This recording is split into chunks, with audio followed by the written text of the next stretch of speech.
നമസ്കാരം. തൊഴിൽജാലകത്തിലേക്ക് സ്വാഗതം. യുഎഇയിലെ ഒരു പ്രമുഖ കമ്പനിയിൽ സെക്യൂരിറ്റി ഗാർഡ് തസ്തികയിലേക്ക് അപേക്ഷ ക്ഷണിച്ചു. സംസ്ഥാന സർക്കാർ സ്ഥാപനമായ ഒഡേപക് വഴിയാണ് നിയമനം. SSLC-യാണ് അടിസ്ഥാന യോഗ്യത. നിലവിൽ 200ഓളം ഒഴിവുകളാണ് റിപ്പോർട്ട് ചെയ്തിരിക്കുന്നത്. പ്രായപരിധി, പ്രവൃത്തിപരിചയം, ശമ്പളം തുടങ്ങിയ വിശദാംശങ്ങൾ ഇങ്ങനെയാണ്.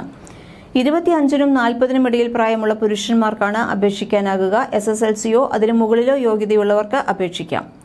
സെക്യൂരിറ്റി ജോലിയിൽ 2 വർഷത്തെ പ്രവൃത്തി പരിചയം ആവശ്യമാണ്. ആർമി, പോലീസ്, സെക്യൂരിറ്റി തുടങ്ങിയ തസ്തികയിലുള്ള പരിചയമാണ് അഭികാമ്യം. അപേക്ഷകർ പ്രവൃത്തി പരിചയ സർട്ടിഫിക്കറ്റ് സമർപ്പിക്കേണ്ടതുണ്ട്. മിനിമം 5 അടി 9 ഇഞ്ച് നീളം ആവശ്യമാണ്. ശരീരത്തിൽ പ്രത്യക്ഷമായി ടാറ്റു പാടില്ല. കാണാൻ സ്മാർട്ടായിരിക്കണം. കാഴ്ച പ്രശ്നങ്ങൾ ഉണ്ടായിരിക്കരുത്. ശാരീരികമായി ശക്തനായിരിക്കണം. വെല്ലുവിളികളെ നേരിടാൻ സാധിക്കണം. തിരക്ക് കൈകാര്യം ചെയ്യാൻ അറിഞ്ഞിരിക്കണം. ആരോഗ്യ പ്രശ്നങ്ങളുള്ളവർക്ക് അപേക്ഷിക്കാൻ സാധിക്കില്ല. മാത്രമല്ല, കേൾവിശക്തിയും കാഴ്ചശക്തിയും നല്ല രീതിയിൽ ഉണ്ടായിരിക്കണം. ഇംഗ്ലീഷ് നന്നായി കൈകാര്യം ചെയ്യാൻ അറിയണം. എഴുതാനും വായിക്കാനും സംസാരിക്കാനുമുള്ള അറിവുണ്ടായിരിക്കണം. മറ്റു ഭാഷകൾ അറിയുന്നതിന് മുൻഗണനയുമുണ്ട്. സെക്യൂരിറ്റിയുമായി ബന്ധപ്പെട്ടും പൊതുസുരക്ഷയെക്കുറിച്ചുമുള്ള നിയമവശങ്ങളിലും വ്യക്തമായ ധാരണ ഉണ്ടായിരിക്കണം. അടിസ്ഥാന ശമ്പളം 1200 ദിർഹം, അതായത് 27,800 രൂപയോളം വരും. താമസ സൗകര്യം സൗജന്യമാണ്. യാത്ര ചെയ്യാൻ കമ്പനി ട്രാൻസ്പോർട്ട് ഉണ്ടായിരിക്കും.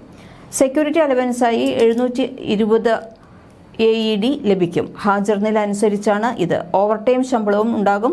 ആകെ 2262 ദിർഹമായിരിക്കും ശമ്പളം. ഇത് ഏകദേശം 52,416 രൂപയോളം വരും. അപേക്ഷിക്കാനുള്ള അവസാന തീയതി ഡിസംബർ 31. കൂടുതൽ വിവരങ്ങൾക്ക് ഒഫീഷ്യൽ വെബ്സൈറ്റ് സന്ദർശിക്കൂ. ഒഫീഷ്യൽ വെബ്സൈറ്റിന്റെ ലിങ്ക് ഡിസ്ക്രിപ്ഷൻ ബോക്സിൽ കൊടുത്തിട്ടുണ്ട്. കൂടുതൽ തൊഴിൽ വാർത്തകൾക്ക് ഈ ചാനൽ സബ്സ്ക്രൈബ് ചെയ്യും.